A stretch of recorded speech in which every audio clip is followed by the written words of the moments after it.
Hello and welcome back to How the Race Was Won for Tirreno-Adriatico and Paris-Nice. Paris-Nice and Tirreno-Adriatico. Double billing, double show today. Before we get into the show, a really quick note that if you're listening, that's great. You can keep listening. But if you want to watch, we are more than a podcast. Now we're a live show, live post-race video broadcast. You can check it out over on the Escape Collective YouTube channel. If you want to see our faces, the images we're putting up on screen, go on over to YouTube and watch us there. Or just keep listening. Up to you. All right, enjoy the show.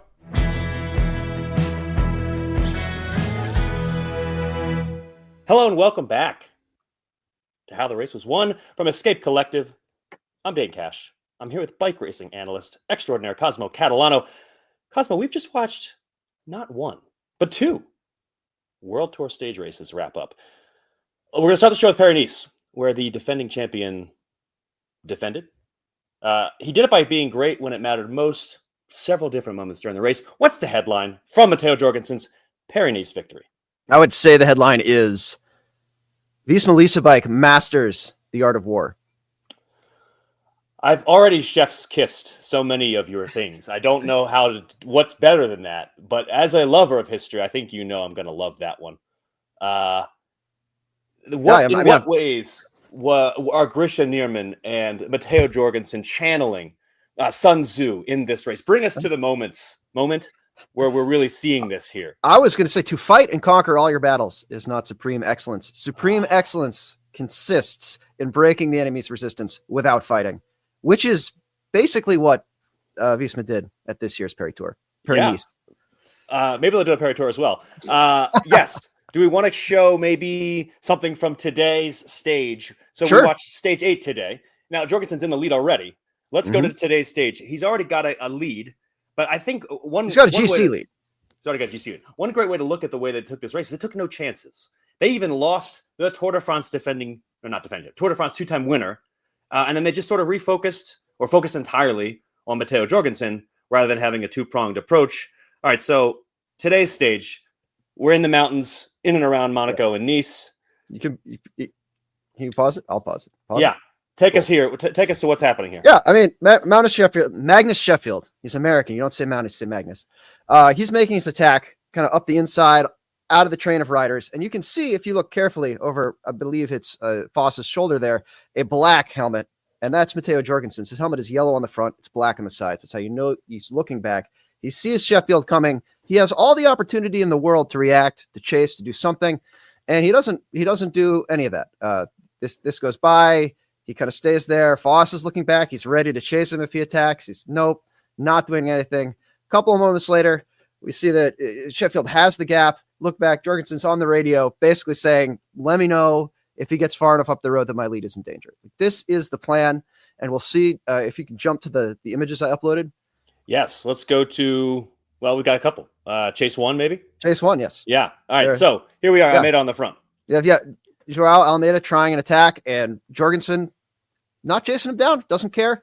You know, he's going to let Ineos do the work of chasing him down. If you flip through 2 and 3, you'll see that I've just annotated where they Foss and Jorgensen are in this. Yeah. That's back here. Yeah, you can't even see him. He's resting, doing nothing.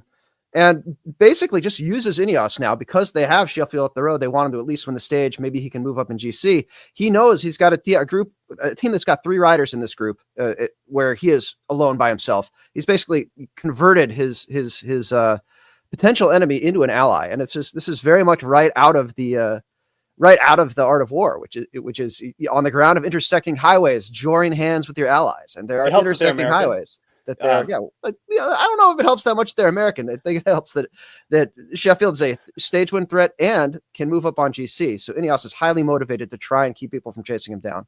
And Jorgensen, he's got 2.5 minutes, probably not going to lose that. So he doesn't really have to worry about him.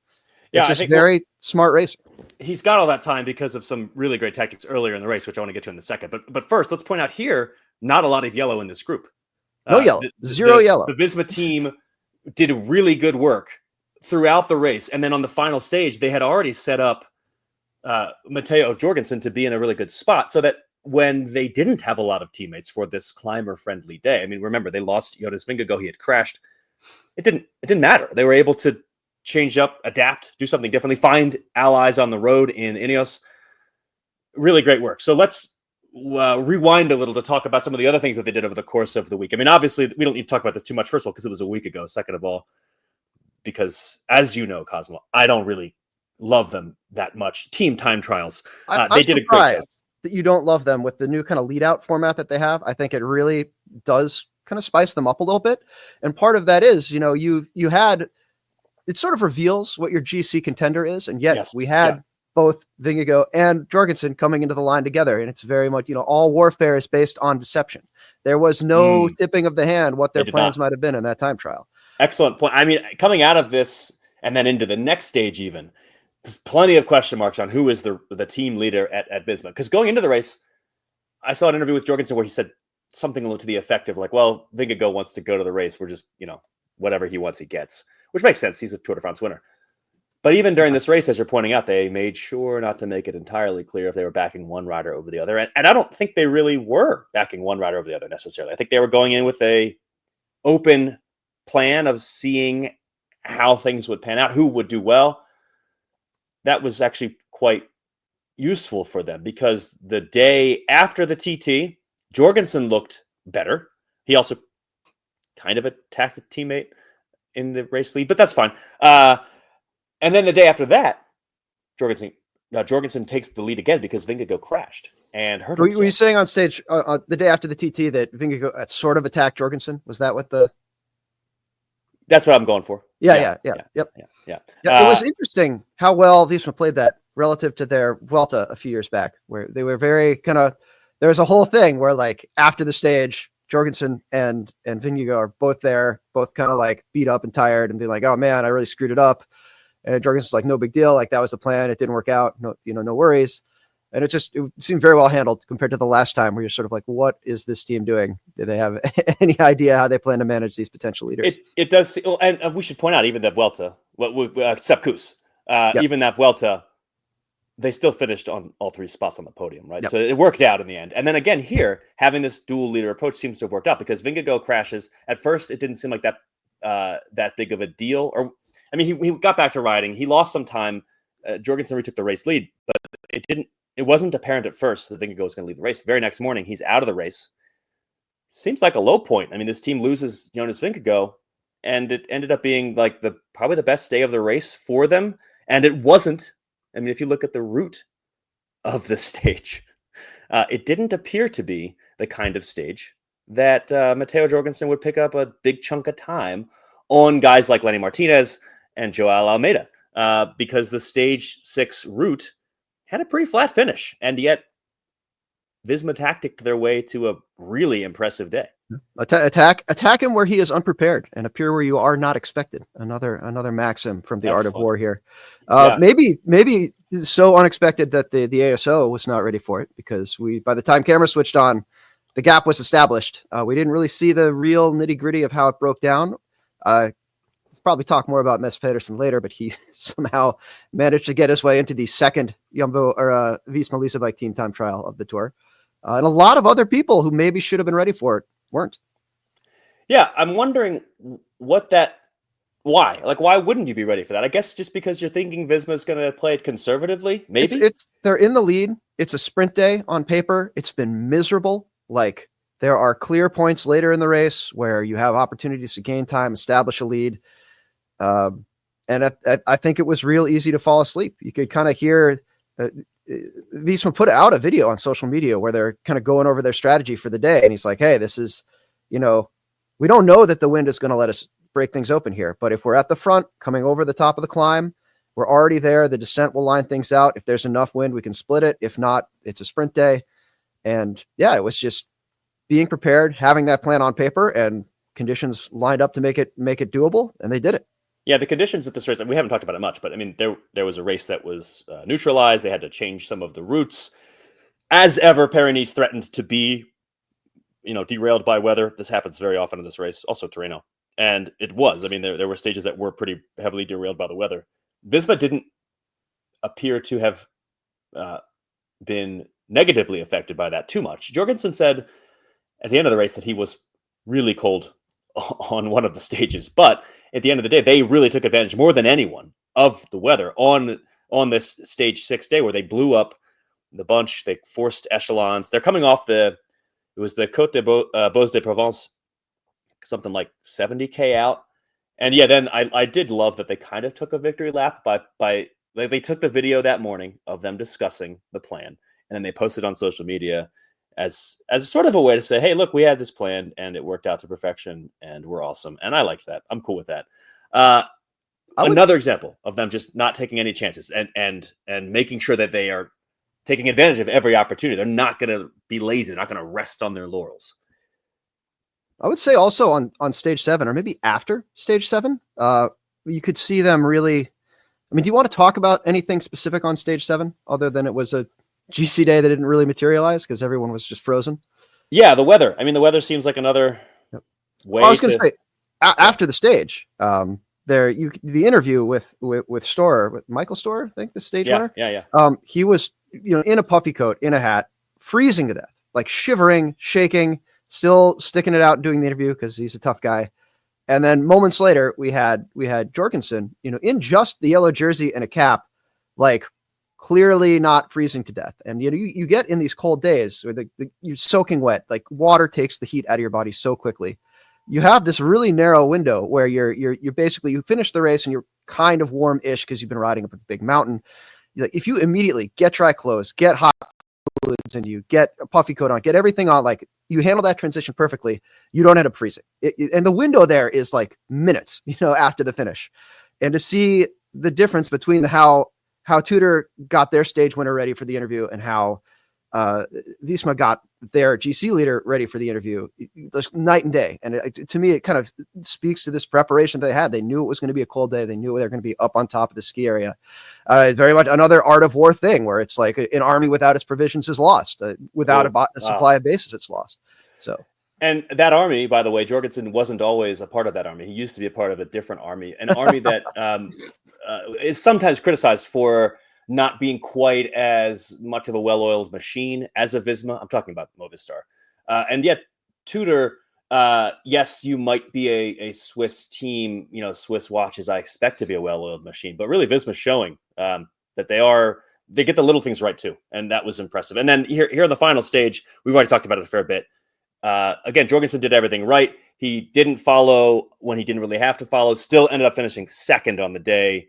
Just all around. Well, great. Again, like he could have just sat on and let Ineos do all the work. But instead, he kind of waited for people to fall into this Ineos-led trap. Yes. And Florian Lipovitz, guilty number 1 on the list here in second place. All of a sudden there is a short uphill, maybe a K or two to a sprint point for some reason. And Jorgensen just kind of goes to the front and attacks. And you can actually see one of the not Vlasov, one of the other Red Bull riders is kind of on the radio, like, Florian, where are you? He's going up the road. And you can see Lipovitz way back in the peloton, like just starting to respond. And it's very much, the whole day from this point, Jorgensen was very much like, I'm going to get up the road, get in front on these climbs. People can try to take time from me if they want. Very much if you can occupy a narrow pass first, you get it strongly garrisoned and let your enemy come to you. It's just just beautiful stuff. Yeah, totally. And I think, with Red Bull coming into the race, Vlasov and Lipovitz, another sort of like dual 2-pronged approach, potentially. It was Visma, the one that really executed it well, with really not missing a beat at all, which I wrote about this over on escapecollective.com. Go check that out. That's the top of the GC leaderboard.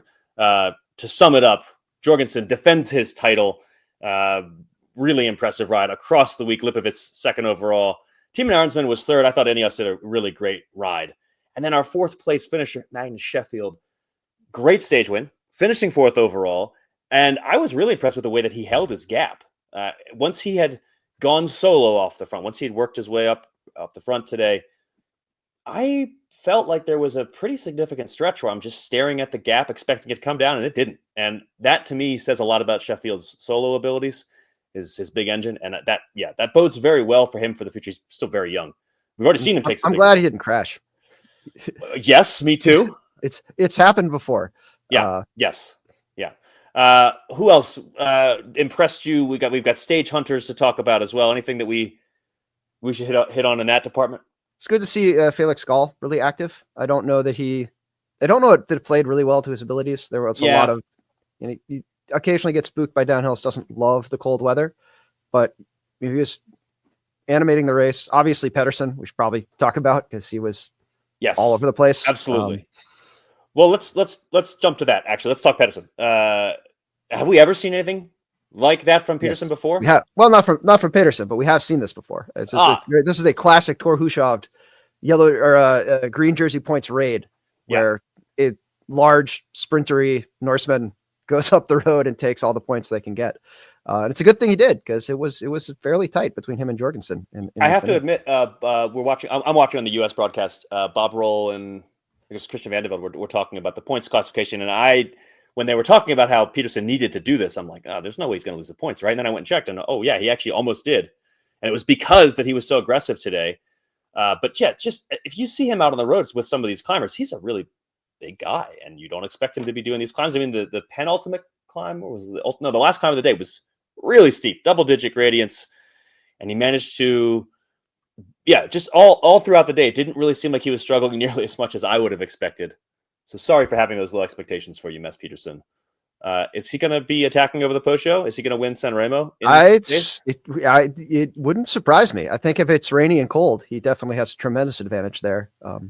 It was cool to see him beating Jorgensen to the line on the biggest mountain day of the race to actually get the final green jersey point. Wild. There's a lot of cycling. It's deeply analytical, heavily driven by numbers. Like watts per kilo is definitely important, but also there are a lot of variables. Like when it's freezing cold, if you are a bigger guy, you have more thermal mass, you retain your heat better, you're less affected by that. And I think that was a great illustration of it from Pedersen at Paris-Nice. All right. So speaking of classics, let's talk about Jorgensen and the classics, because obviously that's what one of the things that makes him so special is his ability to do this, because he won Paris-Nice last year, of course, and then he went on to win Dwars-Vlaanderen. I think that I'm expecting him to play a pretty significant role on the climbs of E3 and the Tour of Flanders. And I think also that Visma's done a really nice job, maybe unintentionally, because I don't think they intended for Jonas Vingegaard to crash and hurt his hand, of keeping the Vassals happy. And I think they've done a nice job with that. And I expect more of it in the weeks to come from Matteo Jorgensen. I want to talk about an underperformer. With apologies to Joao Almeida, I don't think you can get away with this too much on UAE and expect to keep leading races. He went in as one of the top favorites for the overall. He did have a day where he looked great. He won a stage, of course, but he also struggled at points and ended up finishing sixth overall. He's at a crowded team, right? Like you've got that Juan Ayuso fellow. We're going to talk about him in the second half of the show, right? You also have the Tadej Pogačar guy, right? You've got a lot of riders. You've got Yates and Almeida, 26, gets opportunities to lead in the stage races. Hasn't done that much in the GC department of stage races. Yes, he's won the Tour of Poland. Respect for that. Yeah, I'm just thinking that he's probably feeling the heat a little bit. Yeah, this is a really atypical. Well, first of all, is he on the team to win 1 week stage races, or is he on the team to do Isaac Del Toro things like we saw? Like his job is to help Pogačar win the Tour de France, and he's very good at that. I'm sure that's why Mauro pays him, right? But like, I think he probably wants to win Paris-Nice. I mean, I'm sure given the opportunity, he would win whatever race he had the opportunity to win. He's still got a stage here. He got a stage here on one of the harder days. And it was very impressive. Yep. Gross weather. Yeah, I'm sure he would love to have won this race, but at the same time, like, I don't think UAE is going to fire him. I don't think UAE is going to say no more 1 week stage races for you. I think they're still going to have guys that, they're putting together a Tour of Poland team. They're not going to be like, well, we can't bring Almeida. He didn't do well at Paris-Nice.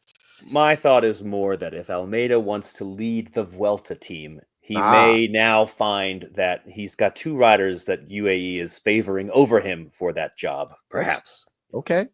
All let's flip it though. The unheralded riders. I want to give some. I want to put some shine on Tobias Foss because I feel like he, as a teammate, was excellent. He set up Sheffield really well today. He was the one pushing at the front. He was ready to police the chasers.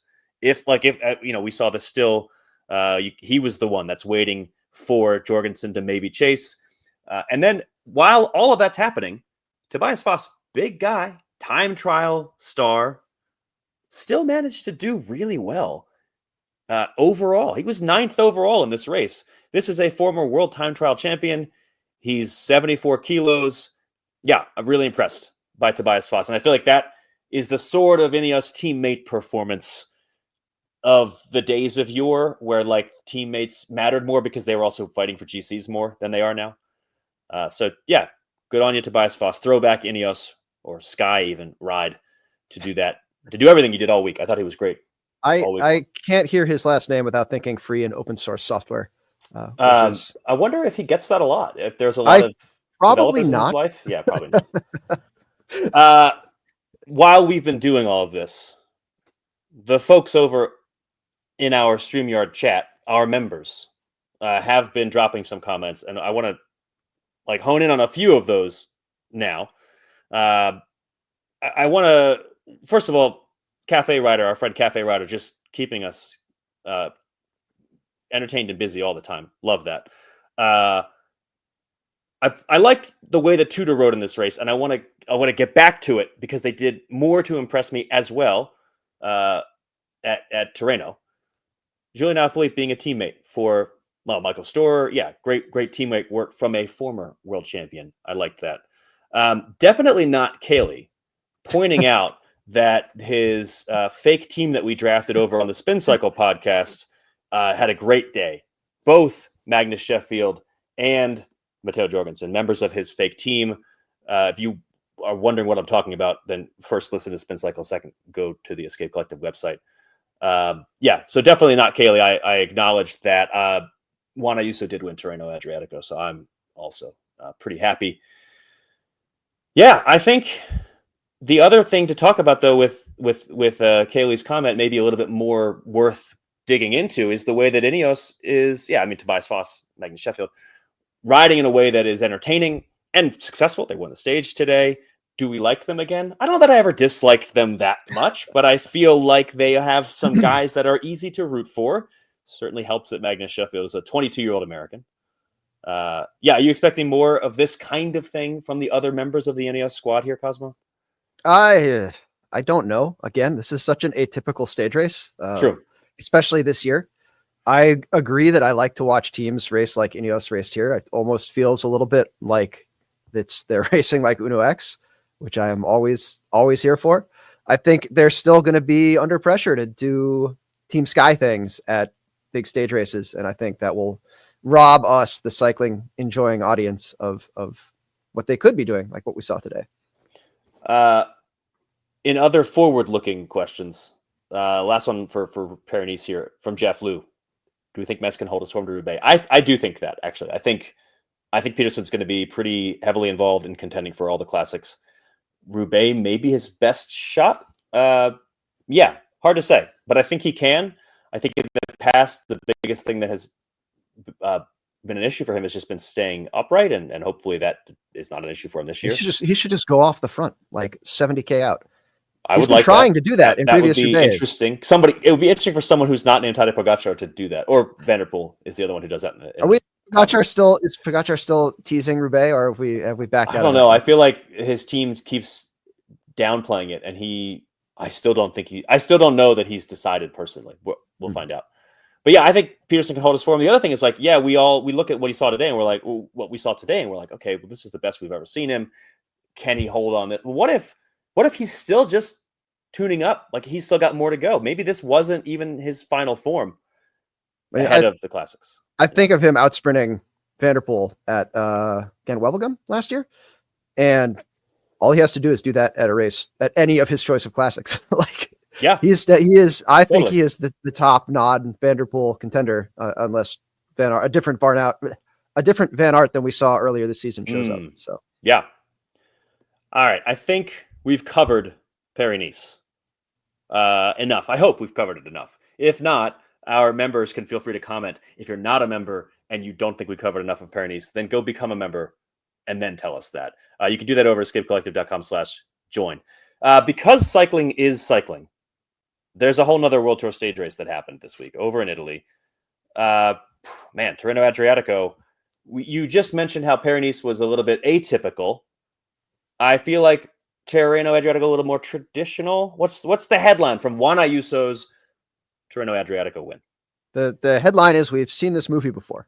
This is the remake that, I guess was expected, but not particularly wanted. Yeah. UAE just kind of dominated. We've seen enough bike races like this. Yeah. Well, first of all, there weren't that many GC stages. I'm going to grouse about that in a little bit. But second of all, on the ones that there were, UAE was fully in control. We saw that time trial where Ayuso, laid the groundwork, and then we saw him do his thing on the GC day, because that's what you really need to do. You need to be the team that takes control, and I think that's exactly what they did. Is there a moment here where we should kind of hone in on? I was just going to do the TA Pidcock stop.mp4. Yeah. Okay. Sounds great. Do I have can be a burden. Oopsie. Yeah. The sound audio. Yeah. Okay. Great. Whee. Yeah. Okay. Yeah. So basically, Pidcock turns his head here, and this is it. Like, he has been doing all the work responding to Ayuso, who he's been doing a good job at it, and he's been doing all the work responding to Ayuso, and Ayuso's actually been pretty patient, not going too deep. He kind of makes an acceleration, Pidcock holds on, makes an acceleration, Pidcock holds on. This is the point where Pidcock's like, guys, someone else has to do some work here. And they don't. And it's very impressive, because Ayuso is able to open a gap very quickly, very strong, steady riding. It's not always easy. Like, making the separation is almost easier than holding the effort afterwards. And Ayuso proves he can do that. And also, after this kind of like trying to make other people work, Pidcock then goes back to doing all the work, drawing the rest of the group up, clearly the second strongest rider in this race. I want to also point out, so Pidcock, I'm impressed with the way that he and his team have done so far this year. However, we saw the big difference between a UAE and a Q36.5, because this, on stage 6, we saw Isaac Del Toro just hammer at the front and put that firepower of the UAE team on display. And after the race, Ayuso even said, hey, I had a hard time following. Even I had a hard time following. That's how hard Isaac Del Toro is going. He's putting everyone under pressure to set up this surge from Ayuso. Meanwhile, Pidcock kind of has to do this by himself. So when he doesn't want to chase anymore, there's not a lot left for anyone else to really do. They just kind of got to watch as we have Juan Ayuso kind of solo away. David de la Cruz had a decent race, I should say. He was 8th overall, and he was kind of there. But yeah, I think in general, UAE's team firepower, just hard to beat. And Juan Ayuso individually, really impressive. In terms of individual performances, though, Filippo Ganna, holy cow. First of all, winning the time trial. But that's expected. He didn't win it last year, right? Didn't he lose to Ayuso? Absolutely. This was a revenge moment for him, coming back, beating Ayuso, because, of course, we had the reverse happen last year. I'm more saying it's expected for him to do well in a time trial. What I wouldn't have expected is what we saw for the rest of the week. So, 1 week ago, Ganna wins the time trial. Fine. And then he stays in GC contention throughout this race, which, again, didn't have that many GC stages. But coming into stage 6, your stage 1 winner was still in GC contention. It's kind of wild. Oh, yeah. That he was able to do that. And then even on stage 6, where you had this serious uphill climb finish in which Isaac Del Toro is putting the hammer down. Yes, Ganna gets under pressure, but he doesn't crack. He doesn't explode and finish 20 minutes down. And we've seen Ganna on some breakaway stages of the Giro d'Italia be a good climber, but this was by far, I think, the most impressive non-TT performance that I've seen from Ganna. Just not something I expected. No, and it was great to see him over on stage 5, which was potentially a day where he would lose the race lead, in the mix, fighting with Ayuso and Pidcock. Like, that's the kind of racing I want to see, where you've got a clear like stage race guy, 100% in Ayuso, even though he's had a great season, won some classics earlier this year. You have a real mixed rider, like, I mean, does mountain biking, does 1 days, also does stage races, more of a stage hunter historically than a GC guy. And then Ghana, who is the time trial, all of them were fighting to get to the front to kind of lead over that last climb into the descent, into the finish. That's cool stuff. I love to see that. Like maybe it does come at the expense of more GC days, but yeah. I think there was potential for more GC action too, so I shouldn't complain too much. Your final GC, Juan Ayuso, your clear and obvious winner of the overall title at Tirreno, 35 seconds ahead of Ghana. Ghana did he got up to second on the final stage, which is really, again, just really impressive. Antonio Tiberi finishing third. Overall, the GC was, on the one hand, Ayuso is your clear winner. Like, I didn't feel like this was in doubt. On the other hand, the time gaps were not great because there just weren't a lot of high mountain climbs to stretch out the time gaps. So you have Derek G, Jai Hindley, Tom Pidcock, all within a minute. Mikel Landa just over a minute back. And we ended up getting, I think, what we expected from Juan Ayuso and not what we expected from Philip Ogana in the GC. Outside of the GC, there were quite a few stages for the stage hunters. And I think we can talk about that a little bit. Jonathan Milan, I'm wondering, do we call it? I think he's probably the fastest sprinter right now. I mean, I feel like Jasper Philipsen hasn't shown me enough at the moment. Merlier's looking good. You saw him earlier in a separate stage race win the only 2 sprinter stays. We did see that, yeah. But I don't know. I feel like if I see him head-to-head, I'm going to pick Milan right now. I think it depends on the head-to-head. I think Milan really is a different rider with Toynes or with Consoni, especially leading him out. We saw him looking not totally coherent at KBK, and just came roaring back in this race. I feel like Little Trek kind of not a lot of fanfare around them suddenly becoming the sprint team because they have both Peterson and Milan. But yeah, I mean, is anyone else able to win as many sprint stages across the year as that? I feel like that's got to be your top sprint squad. And they do it with good teamwork too. You just mentioned Consoni, who's done a really, really impressive job all year, did a great job in this race. And when Milan gets a good lead out and does Milan things, it's pretty hard to beat him. And he showed it in this race. What's it all mean? I think I mentioned Almeida already. Ayuso winning here and Almeida not winning, I think is another example, like not great for Almeida if he wants team leadership. So there's that. I mentioned this. I sort of set this up a little. Tudor, I feel like, had a really nice both races, and we're in the middle of this. We're waiting right now. If you check out escapecollective.com, because we're just trying to story on this. We're waiting on wild cards because there's a lot of chatter. The very good second division teams, are those selected based on results? Here's the sort thing. of objective system. If you're the Vuelta, the Giro, and the Tour de France, traditionally you have given a wild card invites to the Spanish, Italian, and French teams, respectively. However, after Julien Alaphilippe and Mark Hirschi went to Tudor, after Pidcock went to Q36.5, with Uno X already being a pretty good squad, there's a few second division teams that actually really are quite good this year. You didn't answer my question about how one gets selected as a wild card. Well, I think there's a little bit of alchemy there, Cosmo. And I think the UCI's fine with the alchemy. And I think the question now is, do we give more slots so that the organizers can give one more invite out while still keeping their selection process entirely arcane? Because it's cycling and you wouldn't want a scientific selection process. So I do think Tudor. Sure. I'm not saying that we don't want that. I'm saying the cycling traditionalists don't. So let's keep millions and millions of dollars in exposure money away from the tutors. Up to a completely opaque, absolutely corruption-prone process. Yeah. Why would we not do that? Yes. Over at Tirreno, we had. I should say that Hirschi didn't really do what I expected him to do. He's been quieter this year so far than I expected.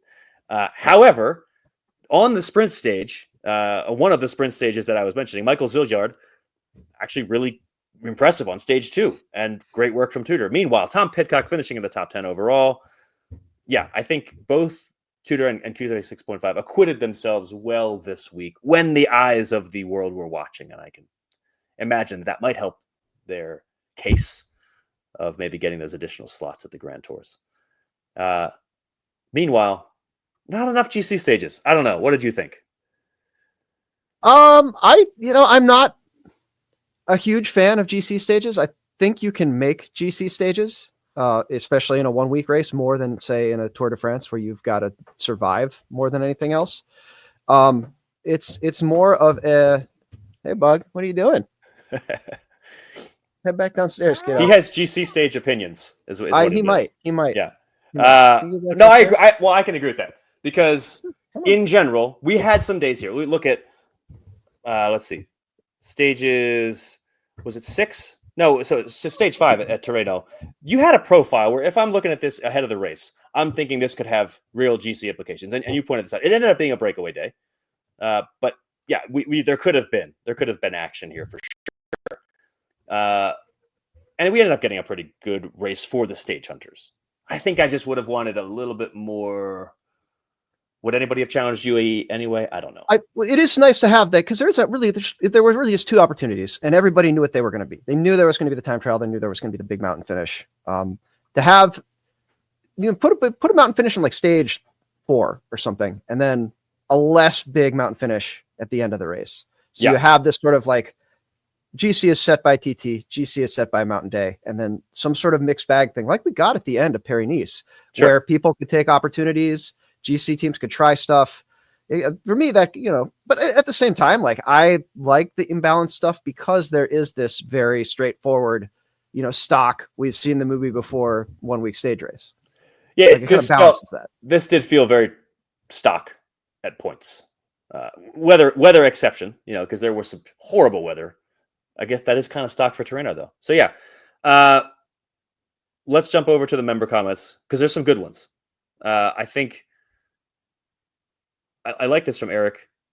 I wonder what Ghana's career would look like on a more functional team, which is. I might have to comment on this. But I don't disagree necessarily, but it is wild that we're talking about this as a dysfunctional team, and they are.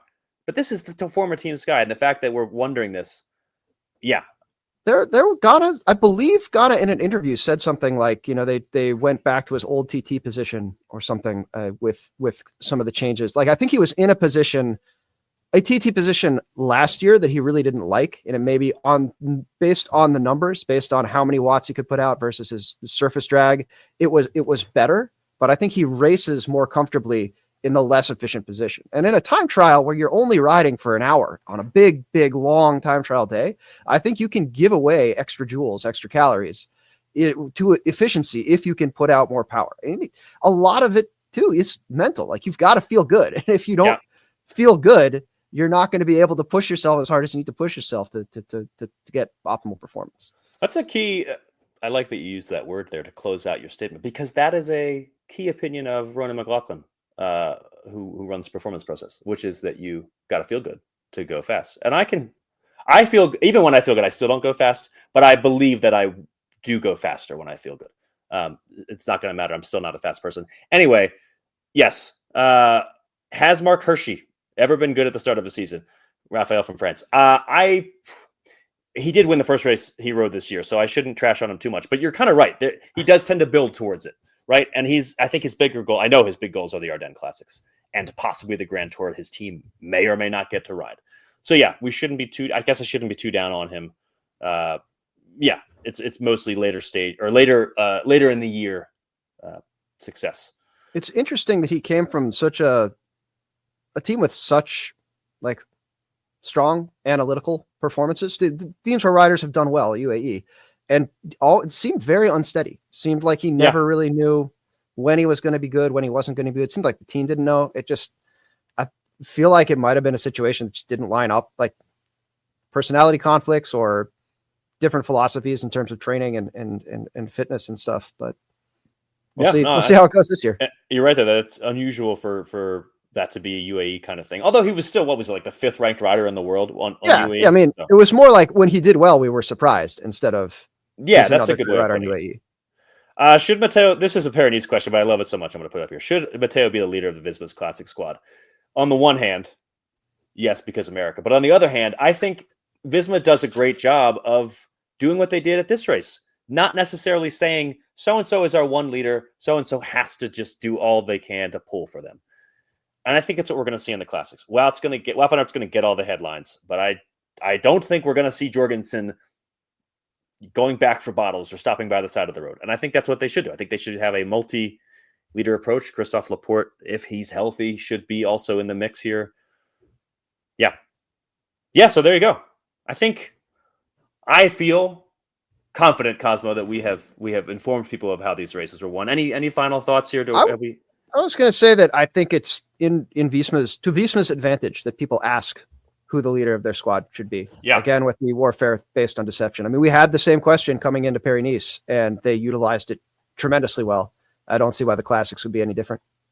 We should probably point out that Simon Yates, Visma rider Simon Yates, not really, was he 14th overall? So not all great for Visma, but I think they're probably pretty pleased with Paris-Nice enough to not really think about that fact. And I think that's all we got. I feel good about this, Cosmo. That's it for Tirreno and Paris-Nice. There was, of course, another World Tour event today in Italy. Women's Peloton took on Trofeo Alfredo Binda. Turn this off right now if you don't want me to spoil who won. Okay. All right, you had your chance. Elisa Balsamo, third time won. I can't think of a better way for her to prove that she's in form for Sanremo. Wheel Talk will certainly have more on that, I'm sure. Listen to that this week. Cosmo and I will be back again in less than a week for Sanremo. And of course, Escape will have plenty of coverage in the run-up to the first monument of the season.